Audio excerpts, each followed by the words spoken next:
Hi hello ನಮಸ್ಕಾರ. ನಿಮ್ಮಿಂದ ನಿಮಗಾಗಿ ನಿಮಗೋಸ್ಕರ ಸದಾ ನಿಮ್ಮೊಂದಿಗೆ ನಾನು ನಿಮ್ಮ Rahul. Welcome back to DBS digital Bharat ಸೇವೆಗೆ ಸ್ವಾಗತ ಸುಸ್ವಾಗತ.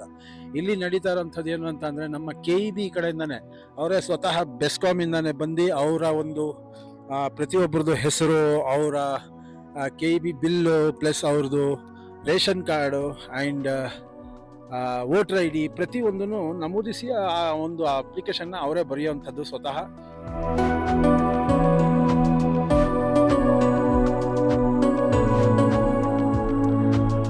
ಅವರೇ ತಗೊಂಡು ಆ ಜಾಗೃತಿನ ಪ್ರತಿಯೊಬ್ಬರಿಗೂ ಮಾಡ್ತಾ ಇರೋಂಥದ್ದು. ನೋಡಿ, ಆಧಾರ್ ಕಾರ್ಡು, ಪ್ಯಾನ್ ಕಾರ್ಡು ಪ್ರತಿಯೊಂದನ್ನು ಅವರು ತಗೊಂಡು ಇದನ್ನ ಮಾಡ್ತಾ ಇರೋಂಥ ಕಾರಣ ಏನು ಅಂತಂದ್ರೆ, ಗೃಹ ಜ್ಯೋತಿಗೋಸ್ಕರ.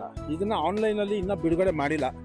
ಸೊ ಆನ್ಲೈನಲ್ಲಿ ಬಿಡುಗಡೆ ಮಾಡದೇ ಇರೋ ಕಾರಣ ಇದು ಸ್ವತಃ ಪ್ರತಿಯೊಬ್ಬರು ಮನೆಗೂ ಅವರು ಭೇಟಿ ಕೊಟ್ಟು ಅದಕ್ಕೆ ಮಾಡ್ತಾ ಇರೋಂಥದ್ದು.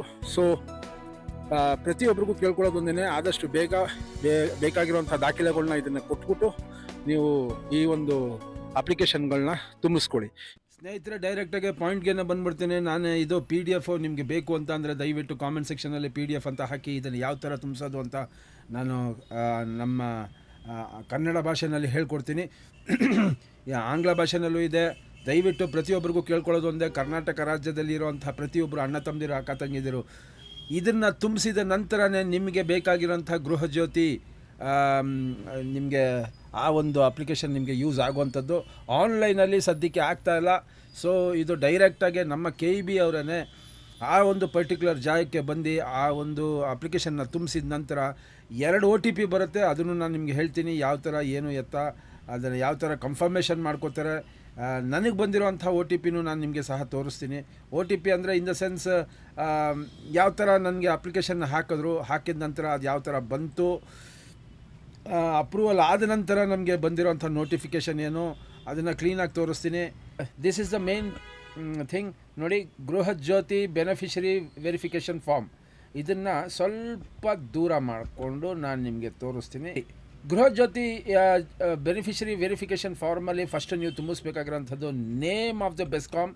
ಅದು ನೀವು ತುಂಬಿಸಂಗಿಲ್ಲ, ಅವರೇ ತುಂಬಿಸ್ತಾರೆ. ಅವ್ರದ್ದೇ ಅಂಥ ಒಂದು ಪರ್ಟಿಕ್ಯುಲರ್ ನಂಬರ್ ಇರುತ್ತೆ, ಆ ನಂಬರ್ನ ಅವ್ರು ತುಂಬಿಸ್ಕೋತಾರೆ. ಅದಾದ ನಂತರ ಇಲ್ಲಿ ನಿಮ್ಮ ರೀಸೆಂಟ್ ಪಾಸ್ಪೋರ್ಟ್, ನಿಮ್ಮ ಫೋಟೋ ಹಾಕಬೇಕು. ನಾನು ಅದನ್ನೆಲ್ಲ ಎಕ್ಸಾಂಪಲ್ ನಿಮಗೆ ಡೈರೆಕ್ಟಾಗಿ ತೋರಿಸ್ತೀನಿ ನಾನು ನಿಮಗೆ ಯಾವ ಥರ ಅಂತ ನಾನು ಮಾಡಿರೋವಂಥದ್ದು. ಇಲ್ಲಿ ನಿಮ್ಮ ರೀಸೆಂಟ್ ಫೋಟೋ ಹಾಕಬೇಕು, ಫೋಟೋ ತೊಗೊಂಡೋಗ್ಬೇಕಾಗತ್ತೆ. ಬೇಕಾಗಿರೋಂಥ ದಾಖಲೆಗಳು ಅದೇ ಮೇನ್ ಇಂಪಾರ್ಟೆಂಟ್. ನಿಮಗೆ ನಿಮ್ಮ ಪ್ಯಾನ್ ಕಾರ್ಡ್ ಜೆರಾಕ್ಸು, ನಿಮ್ಮ ಆಧಾರ್ ಕಾರ್ಡ್ ಜೆರಾಕ್ಸು, ಇತ್ತೀಚಿನ ಭಾವಚಿತ್ರ ಒಂದು ಫೋಟೋ ತೊಗೊಂಡು ಹೋಗಬೇಕು, ನಿಮ್ಮ ರೇಷನ್ ಕಾರ್ಡ್ ತೊಗೊಂಡು ಹೋಗಬೇಕು. ನೀವೇ ಸ್ವತಃ ಅಲ್ಲೇ ಇರಬೇಕು, ನೀವು ಹಸ್ತಾಕ್ಷರ ಮಾಡಬೇಕಾಗತ್ತೆ. ಮತ್ತು ನಿಮ್ಮ ಒಂದು ಫೋಟೋನ ಹಿಡಿದು ವೆರಿಫಿಕೇಷನ್ ಮಾಡಿದ ನಂತರನೇ ನಿಮಗೆ OTP ಬರುವಂಥದ್ದು. ದಯವಿಟ್ಟು ಈ ಒಂದು ಅಪ್ಲಿಕೇಶನ್ ಆದಷ್ಟು ಬೇಗ ತುಂಬಿಸ್ಕೊಳ್ಳಿ, ಆವಾಗಲೇ ನಿಮಗೆ ಸೌಲಭ್ಯ ನಿಮಗೆ ಸಿಗುತ್ತೆ. Account ID of the electric connection ಅಂದರೆ ನಿಮ್ಮ KEB ಬಿಲ್ ಏನು ಬಂದಿರುತ್ತೆ ಆ ಬಿಲ್ದು ಒಂದು ಪ್ರತಿ ಅಂತ ಅಂದರೆ ಅದರದ್ದು ಒಂದು ಚೀಟಿ ಏನು ನಿಮಗೆ ಪ್ರತಿ ತಿಂಗಳು ಕೊಡ್ತಾರೆ, ಅದರಲ್ಲಿ ಅಕೌಂಟ್ ID ಇರುತ್ತೆ. ಆ ID ಬೇಕಾಗುತ್ತೆ. ಮೂರನೇದು ಬಂದು ನಿಮ್ಮ ಆಧಾರ್, ಬೆನಿಫಿಷರಿ ಆಧಾರ್ ನಂಬರ್ ಇಲ್ಲಿ ಈ ಜಾಗದಲ್ಲಿ ತುಂಬಿಸ್ಕೊಬೇಕಾಗತ್ತೆ. ಇದನ್ನ ಹೆಂಗೆ ಏನು ಎತ್ತ ನಾನು ತುಂಬಿಸಿರೋದನ್ನು ತೋರಿಸ್ತೀನಿ. Beneficiary name as per Aadhaar card, ಇದನ್ನು ನಾನು ಒಂದು ಕೆಲಸ ಮಾಡ್ತೀನಿ, ನಿಮಗೆ ತುಂಬಿಸಿರೋಂಥದ್ದನ್ನು ಪಕ್ಕದಲ್ಲಿ ಇಟ್ಟು ನಿಮಗೆ ತೋರಿಸ್ತೀನಿ. ಅದು ಬೆಸ್ಟ್ ಆಗುತ್ತೆ ನಿಮಗೆ. ಓಕೆ, ಇದನ್ನು ಸ್ವಲ್ಪ ಚಿಕ್ಕದು ಮಾಡಿಕೊಂಡು let us go for this. Okay, ಹಾಂ, ಇವಾಗ ನಿಮಗೆ ಈಸಿ ಆಗುತ್ತೆ ಅನಿಸುತ್ತೆ. ನೋಡಿ, ನಾನು ಒಂದೊಂದೇ ತೋರಿಸ್ತಾ ಹೋಗ್ತೀನಿ. ಈ ಜಾಗದಲ್ಲಿ ಅವರು KEB ಅವರು ಅವರೇ ಇದನ್ನು ಹಾಕೋತಾರೆ. ಮೀನ್ಸ್ ಅದೇನಂತಾರೆ, ಅವ್ರ ನಂಬರ್ ಅವರು ಪರ್ಟಿಕ್ಯುಲರ್ ಆಗಿ ಹಾಕೋತಾರೆ. ಇಲ್ಲಿ ನನ್ನ ಫೋಟೋ ಇತ್ತು, ಸೊ ನಾನು ಅದನ್ನು ಹಾಕಿಲ್ಲ ಬಿಕಾಸ್ ಪ್ರೈವಸಿಗೋಸ್ಕರ. ನೇಮ್ ಆಫ್ ದ ಬೆಸ್ಕಾಮ್ ಅವ್ರು ಹಾಕಿರ್ತಾರೆ, ಅದನ್ನು ನಾನು ಇದು ಮಾಡಿದ್ದೀನಿ. ಎಲೆಕ್ಟ್ರಿಸಿಟಿ ನಂಬರ್ ಇರುತ್ತೆ, ನಂದು ಎಲೆಕ್ಟ್ರಿಸಿಟಿ ಬಿಲ್ದು. ನನ್ನ ಆಧಾರ್ ಕಾರ್ಡ್ ನಂಬರ್ ನಾನು ಇಲ್ಲಿ ತುಂಬಿಸಿದ್ದೀನಿ, ದಯವಿಟ್ಟು ನೋಡ್ಕೊಳ್ಳಿ. ಇಲ್ಲಿ ಆಧಾರ್ ಕಾರ್ಡ್ ನಂಬರ್ ತುಂಬಿಸ್ಬೇಕು. ನೇಮ್, ನನ್ನ ಹೆಸರು BS ರಾಘವೇಂದ್ರ ಅಂತಲೇ ನನ್ನ ಹೆಸರು ಇಲ್ಲೇ ಇರುತ್ತೆ. ಸೊ ನಾನು ಇಲ್ಲಿ ನೋಡಿ, ಇಲ್ಲಿ BS ಕಾಣ್ತಾ ಇರ್ತದೆ, ನನ್ನ ಹೆಸರು ಇಲ್ಲೇ ಇದೆ. ಸೊ ಈ ಜಾಗದಲ್ಲಿ ನಿಮಗೆ ಬೆನಿಫಿಷರಿ ಆಧಾರ್ ನಂಬರ್ ಹಾಕಿದ ನಂತರ ಬೆನಿಫಿಷರಿ, ನಾನು ಇದನ್ನು ಹತ್ತಿರದಲ್ಲಿ ತಿರ್ಗಾ ತೋರಿಸ್ತೀನಿ, ಸ್ವಲ್ಪ ಇನ್ನೂ ಹತ್ತಿರ ಮಾಡ್ಕೊಳ್ಳೋಣ. ಓಕೆ, ಆಧಾರ್ ನಂಬರ್ ಹಾಕೋಬೇಕು. ಆಧಾರಲ್ಲಿ ಇರೋಂಥ ಹೆಸರನ್ನ ಇಲ್ಲಿ ಹಾಕೋಬೇಕು. Beneficiary name as per Aadhaar card ಅದನ್ನು ಹಾಕೋಬೇಕು. ಅದು ಹಾಕಿದ ನಂತರ ಬೆನಿಫಿಷರಿ ಓನರ ಅಥವಾ ಟೆನೆಂಟ ಅಂತ ಅಂದರೆ ಅವರು ಮಾಲೀಕರ ಅಥವಾ ಬಾಡಿಗೆದಾರರ ಅನ್ನೋದನ್ನು ನೀವು ಇಲ್ಲಿ ಖಚಿತಪಡಿಸ್ಕೊಂಡು ಇಲ್ಲಿ ಟಿಕ್ ಮಾಡಬೇಕಾಗತ್ತೆ. ಓನರ್ ಅಥವಾ ರೆಂಟ್ ಏನಿರುತ್ತೆ ಅದನ್ನು ಹಾಕೋಬೇಕು. ಬೆನಿಫಿಷರೀಸ್, ಫಲಾನುಭವಿ ಪಡಿತರ ಚೀಟಿ ಹೊಂದಿರುವ ಬಗ್ಗೆ ಮಾಹಿತಿ ಕೊಡಬೇಕಾಗತ್ತೆ. ಸೊ ರೇಷನ್ ಕಾರ್ಡ್ ಇದ್ದರೆ ಅದು APL BPL ಇಲ್ಲ ಅಂತಂದರೆ ರೇಷನ್ ಕಾರ್ಡೇ ಇಲ್ವಾ ನಡೆಯುತ್ತೆ. ರೇಷನ್ ಕಾರ್ಡ್ ಇಲ್ಲದೇ ಇದ್ರೂ ಈ ಒಂದು ಸೌಲಭ್ಯನ ಪಡಿಬೋದು. ಅದನ್ನು ಮಾತ್ರ ತಿಳ್ಕೊಳ್ಳಿ. ರೇಷನ್ ಕಾರ್ಡ್ ಇರಲಿ ಇಲ್ಲದೆ ಹೋಗಲಿ ನೀವು ಗೃಹಜ್ಯೋತಿ ಬೆನಿಫಿಷರಿನ ನೀವು ಪಡಿಬೋದು. ಓಕೆ, ಸೊ APL BPL ಅದನ್ನು ಟಿಕ್ ಮಾಡಬೇಕಾಗತ್ತೆ. ಅದಾಗಿದ ನಂತರನೇ ನೀವು ಈ BPL ಆಗಿದ್ದ ಪಕ್ಷದಲ್ಲಿ ನೋಡಿ ಈ ಜಾಗದಲ್ಲಿ ಅದರ ನಂಬರ್ ಹಾಕಿದ್ದೀನಿ. ಸೊ BPL ಕಾರ್ಡ್ ನಂಬರ್ ಏನಿದೆ ಅದನ್ನು ಹಾಕ್ಕೋಬೇಕಾಗತ್ತೆ. Okay, are you a registered voter of Karnataka? ನೋಡಿ ಇದು ಬಹಳ ಇಂಪಾರ್ಟೆಂಟ್. ಇದು please tick the correct one. Yes or no ಅಂತ ಇರ್ತದೆ, ಅದನ್ನು ಹಾಕೋಬೇಕಾಗತ್ತೆ. ನೀವು ಹೌದು ಅಂತ ಹಾಕ್ಕೊಂಡ್ರೆ ಮಾತ್ರ ನಿಮಗೆ ಇದು ಬೇಕಾಗಿರೋಂಥ ಸೌಲಭ್ಯ ಸಿಗುತ್ತೆ, ಇಲ್ಲಾಂದರೆ ಸಿಗೋದಿಲ್ಲ. ಬಿಕಾಸ್ ಇದು ಕರ್ನಾಟಕ ರಾಜ್ಯದ ಒಂದು ಸ್ಕೀಮ್ ಆಗಿದ್ದ ಕಾರಣ ಅದನ್ನು ಹೌದು ಅಂತ ಹಾಕ್ಬಿಟ್ಟು ಇಲ್ಲಿ ನಿಮ್ಮ ಮತದಾರರ ಸಂಖ್ಯೆ ಹಾಕಬೇಕು. ಅಂದರೆ ನಿಮ್ಮ ಎಲೆಕ್ಷನ್ ಕಾರ್ಡೊಂದು ನಂಬರ್ ಅವ್ರು ಹಾಕ್ತಾರೆ.